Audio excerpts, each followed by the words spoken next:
Graça e paz do nosso Senhor Jesus. Hoje, dia 13 de janeiro, nosso devocional está no livro de Gênesis, capítulo 3, versículo 7. Então os olhos dos dois foram abertos e ficaram sabendo que estavam nus. Por isso, entrelaçaram folhas de figueira e fizeram para si aventais. Do que nós estamos falando aqui?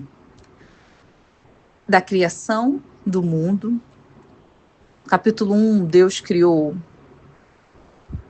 a terra e os céus. No capítulo 2, criou o homem e a mulher. No capítulo 3, nós temos o quê? A queda.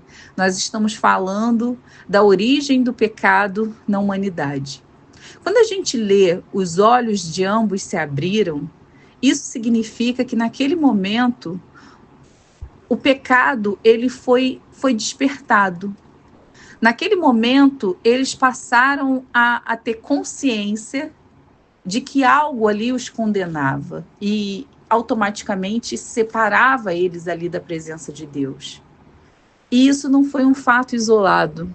Isso vem perpetuando de geração em geração, até os dias de hoje. O que nos afasta da presença do Senhor?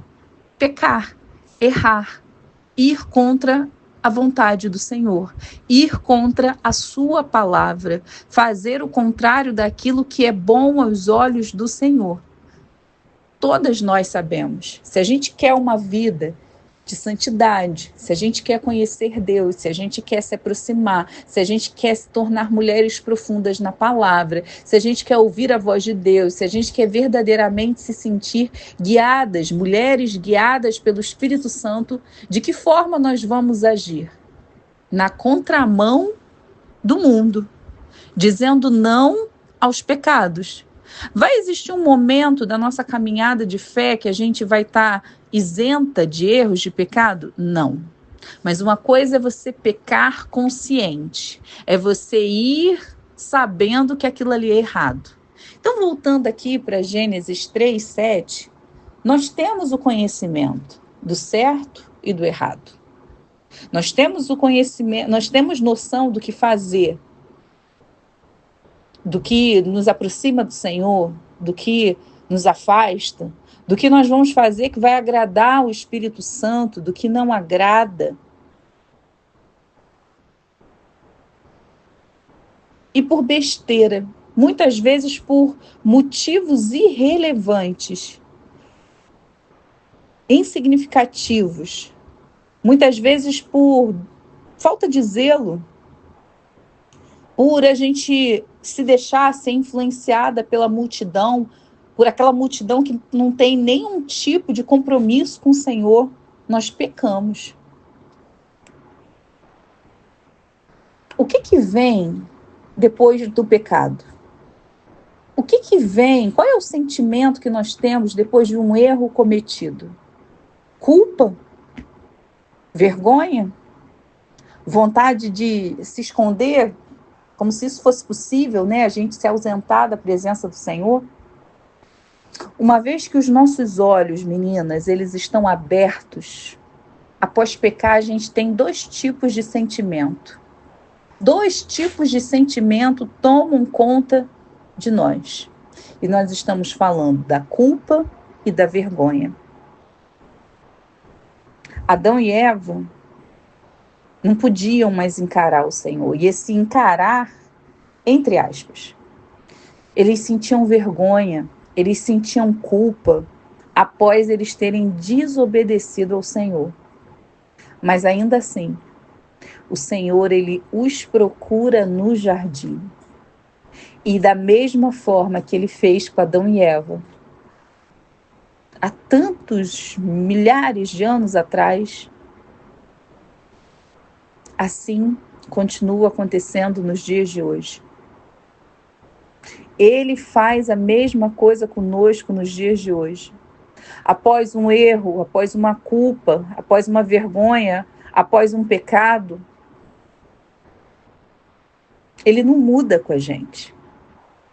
Ele não nos dá um gelo. Ele não nos ignora. Ele não olha a nossa mensagem, não está nem aí. Ele não fica de uma hora para outra seco. Ontem te chamava de amigo, hoje é indiferente com você. Não. O Deus que nos criou, ele continua a nossa procura. Ele continua vindo até cada uma de nós, por pior que seja o seu pecado, a sua queda, o lugar que você insiste em ficar. Ele nos chama pelo nome e ele continua nos oferecendo perdão. Ele continua nos chamando para perto. Eu não sei quantas vezes você passou por esse processo. Eu não sei como anda a sua resiliência, como anda a sua fé. Eu não sei nesse momento como está o seu coração.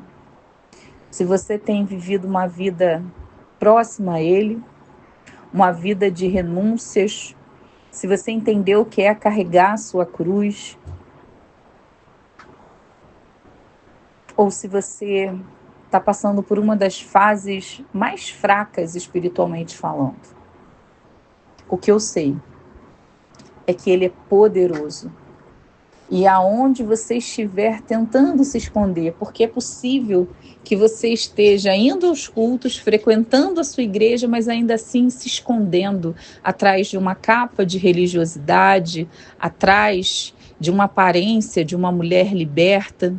Mas o Senhor, Ele continua nos procurando, nos chamando pelo nome. E o que Ele tem para nos oferecer, o mundo Ele não nos oferece. Então, não importa hoje o tamanho do buraco que esteja aí, como esteja se sentindo culpada, o tamanho da culpa, corra para os braços desse que tem o poder de transformar a sua vida, de fazer novas todas as coisas, mas não perca tempo. Não queira se importar com o que um vai achar, com o que o outro vai achar. Foca na sua vida. Foca no seu crescimento espiritual e no quanto o Senhor, Ele tem planos para você que você nem imagina. Então, que você, nesse dia 13, nessa segunda-feira, ainda que os seus olhos também estejam abertos, ainda que antes você cometia coisas que você não tinha conhecimento, mas hoje você já peca consciente, você já cai consciente, que hoje você possa se arrepender dos seus pecados. Aonde você estiver, dobre os seus joelhos, peça perdão ao Senhor, peça para que Ele te ajude, peça para que Ele te fortaleça e viva o extraordinário, que somente Ele tem o poder de oferecer para cada uma de nós. Fica firme.